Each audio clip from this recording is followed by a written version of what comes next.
নমস্কার বন্ধুরা, আমার কথা চ্যানেলে আপনাদের সকলকে স্বাগত। আমি আবারও চলে এসেছি নতুন একটা রেসিপি নিয়ে। বাইরে তো খুব গরম পড়েছে, আশা করি আপনারা সকলে খুব ভালো আছেন। আজ আমি বানাবো বিনস মশলা। অনেকেই এই অসময়ের বিনস খেতে চায় না, কিন্তু বন্ধুরা এইভাবে একবার বানিয়ে দেখবেন, আমার মনে হয় আপনাদের সকলের খুব ভালো লাগবে। প্রথমে আমি বিনসগুলোকে খুব ভালো করে ধুয়ে নিয়েছিলাম, ধুয়ে আমি এটাকে দু টুকরো করে কেটে নিয়েছি, মানে একটা বিনসের দুটো টুকরো করেছি। আর নিয়েছি 8-9 কোয়ার মতন রসুন, আর নিয়েছি দুটো কাঁচা লঙ্কা আর ধনেপাতা।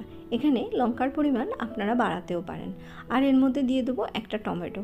এই সব উপকরণগুলো একসাথে নিয়ে একটা পেস্ট বানিয়ে নেব। এই রেসিপিটি বানাতে গেলে খুব একটা বেশি মশলার দরকার পড়ে না, ব্যাস এটুকু মশলাতেই হয়ে যাবে। এটাকে ভালো করে পেস্ট করে আমি রেখে দেবো। দিয়ে আমি বিনসটাকে একটু সেদ্ধ করে নেব। সেদ্ধ করার জন্য আমি কুকারে বিনসটা দিয়ে দিচ্ছি।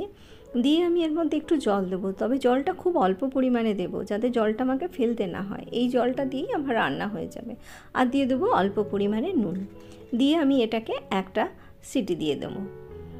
বিনস আমার ওদিকে সেদ্ধ হয়ে গেছে। আমি অপর দিকে একটা প্যান বসিয়ে দিয়েছি, তাতে দিয়েছি 2 চামচ সাদা তেল। সাদা তেলের মধ্যে আমি দুটো রসুনের কোয়াকে কুচি করে নিয়েছিলাম, সেটা দিয়ে দিয়েছি। এটা একটু হালকা ভাজা ভাজা হয়ে গেলে আমি যে মশলাটা পেস্ট করেছিলাম সেটা এর মধ্যে দিয়ে দেবো। দিয়ে এটাকে একটু ভালো করে নাড়াচাড়া করে নেব। এটা একটু নাড়াচাড়া করলেই ওপরে তেলটা উঠে আসবে। যখন তেলটা একটু ওপরে উঠে আসবে তখন আমি এর মধ্যে দিয়ে দেবো খুব সামান্য পরিমাণে হলুদ গুঁড়ো আর পরিমাণ মতন নুন। এগুলো দিয়ে আর একটু ভালো করে নাড়াচাড়া করে একটু কষিয়ে নেব। কষানো হয়ে গেলে যখন পুরো ওপরে একটু তেলটা আর একটু ভালো করে উঠে আসবে, তখন সেদ্ধ করা বিনসটা আমি এর মধ্যে দিয়ে দেবো।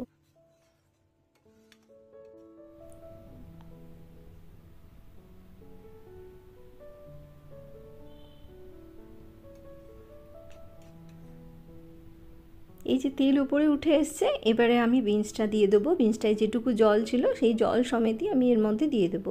দিয়ে নাড়াচাড়া করে আমি এটাকে 5 মিনিটের জন্য ঢাকা দিয়ে দেবো।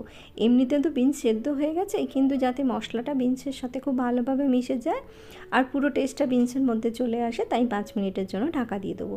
এই সময় গ্যাসের ফ্লেমটা একটু বাড়িয়ে রাখবেন।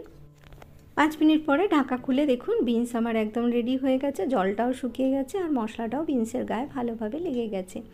এবার আমি গ্যাসের ফ্লেমটা বন্ধ করে দেবো। 2-3 মিনিটের জন্য স্ট্যান্ডিং টাইমে রেখে দেবো। রেখে দিলেই রেডি হয়ে যাবে আমার বিনস মশলা। দেখলেন বন্ধুরা, কত কম সময়ের মধ্যে খুব টেস্টি একটা রেসিপি আমি তৈরি করে আপনাদের দেখালাম।